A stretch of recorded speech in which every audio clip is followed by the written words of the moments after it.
ഇപ്പോൾ നമ്മുടെയൊക്കെ കമൻറ്റിൽ, ഇപ്പോൾ ഹൈബലിൻ്റെ കമൻറ്റിലാണെങ്കിൽ നമ്മളൊക്കെ സംസാരിക്കുമ്പോൾ ഒക്കെ ഉള്ളത്, നിങ്ങൾ വിശ്വാസികളല്ലേ, നിങ്ങൾ എന്തിനാണ് ശാസ്ത്രം ഉപയോഗിക്കുന്നത്, നിങ്ങൾ ഉപയോഗിക്കുന്ന മൈക്ക്, ക്യാമറ എല്ലാം ശാസ്ത്രത്തിൻ്റെതല്ലേ, നിങ്ങൾ വിശ്വാസികൾ ശാസ്ത്രം ഉപയോഗിക്കാൻ പാടില്ല എന്നൊക്കെ പറയുമ്പോൾ ഒരു ശാസ്ത്രത്തിൽ കുറേയൊക്കെ മുന്നോട്ട് പോകാൻ ശ്രമിച്ച ഹൈബലിന് അങ്ങനെയൊക്കെയുള്ള കമൻറ്റോ അല്ലെങ്കിൽ അങ്ങനെയുള്ള സംസാരങ്ങളൊക്കെ കേൾക്കുമ്പോൾ എന്താ തോന്നാറ്?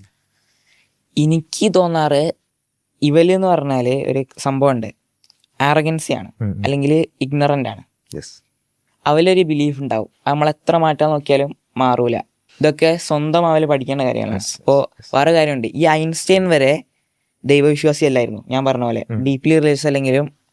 പക്ഷെ ഐൻസ്റ്റൈൻ വരെ സമ്മതിച്ചു പോയി, ദൈവമില്ലാണ്ട് ഒന്നുമില്ല, സം ടൈപ്പ് ഓഫ് ഗോഡ് എന്നാണ് ഐൻസ്റ്റൈൻ പറഞ്ഞത്. അപ്പം അത് ഐൻസ്റ്റൈന് കുഴപ്പമില്ല വിൽക്കുന്നത്.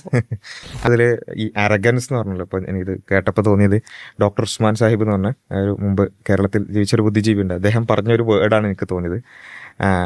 അല്പം ശാസ്ത്രവും അഹങ്കാരവും നമ്മളെന്ത് ചെയ്യും, ഒരു നിരീശ്വരവാദത്തിലേക്ക് നയിക്കും. അദ്ദേഹം ഒരു നിരീശ്വരവാദിയായിരുന്നു, പിന്നീട് വിശ്വാസിയായ ഒരാളാണ്. അതേപോലെ തന്നെ ശാസ്ത്രത്തിലുള്ള അഗാധജ്ഞാനവും വിനയവും നമ്മളെ ഒരു ദൈവവിശ്വാസത്തിലേക്ക് നയിക്കുമെന്ന് പറയും. അപ്പോൾ ഒരു കൂടുതൽ അറിയുമ്പോഴും നമുക്കൊരു ഇൻ്റലക്ച്വലായ ഒരു വിനയം ഉണ്ടാകുമ്പോഴാണ് ശരിക്കും ഇതൊക്കെ അക്സെപ്റ്റ് ചെയ്യാൻ പറ്റുക എന്നുള്ളത് തോന്നി.